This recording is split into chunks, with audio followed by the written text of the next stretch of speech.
Now into its second month, the war in Ukraine has failed to give Russia the quick victory it wanted, and there are signs of growing discontent among the political and security elite back in Moscow. A small band of investigative journalists has managed to pierce the veil of secrecy around those officials. Among them, Andrei Soldatov, founder and editor of the Agentura website, which tracks Russia's intelligence services.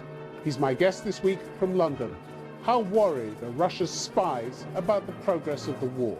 People inside are not really happy with the way the war is going, and they blame just one guy, Vladimir Putin, for that.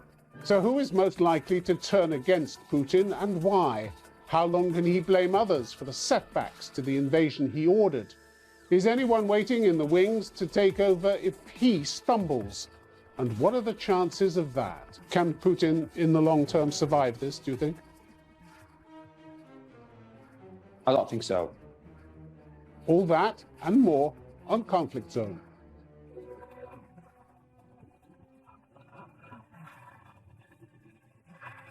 Andrei Soldatov, welcome to Conflict Zone. Thank you for having me. For a long time, you and some of your colleagues have maintained extraordinary contact with whistleblowers in the Russian security services. You implied recently that failures by Russia's army are causing cracks in Russia's leadership. How serious, in your view, are those cracks? Well, that is correct. Vladimir Putin started this war by attacking his own people, and we see him attacking his foreign intelligence agency.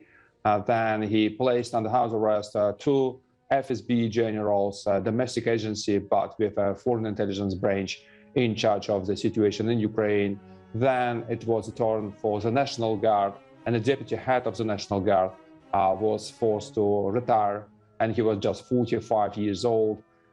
So yeah, it doesn't look really good, and it sounds really, really different from the previous wars Vladimir Putin had. And that caused a lot of confusion inside of the security services, and people inside are not really happy with the way the war is going, and they blame just one guy, Vladimir Putin, for that. Doesn't he risk turning some of them into powerful enemies against him? After all, it's a pretty ruthless system, isn't it? Yes, it is. But the thing is that while Russian security agencies and the army, they do not have a tradition to conspire, to be honest. The last time the Russian military tried to have some sort of coup d'etat was probably in the 19th century with the revolt of Decembrists in 1825, and it didn't go well for them. The Russian security services always controlled the army, but it was always this branch of the military counterintelligence, one of the biggest departments of the FSB, and they have their own people everywhere, in every military department and every military unit. So for the military, it's not actually an option. It's also not an option for the security services, because Vladimir Putin, just for his own security, has two security agencies, and they're just there to protect him personally. If you were Putin, though, whose loyalty do you think you could now count on unconditionally? I think his two personal security services. He has the service of the protection of the president. These people are the closest to him. And also he has this, the Federal Protection Service. Again, these people are well tasked with providing protection for him and for higher level officials. And usually these people are very loyal to him.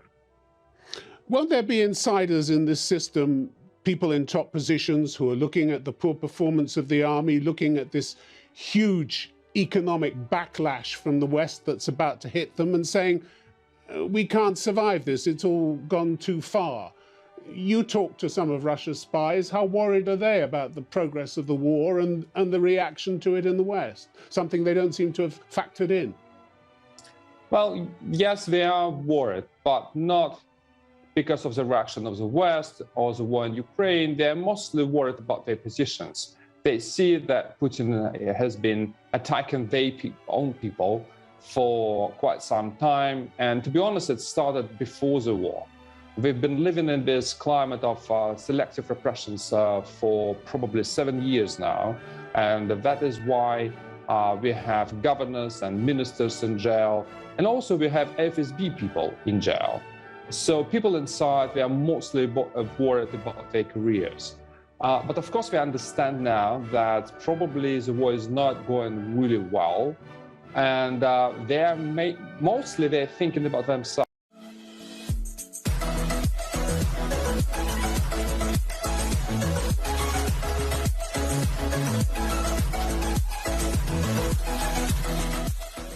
Wait to see this. Tucker Carlson's genius plan to fire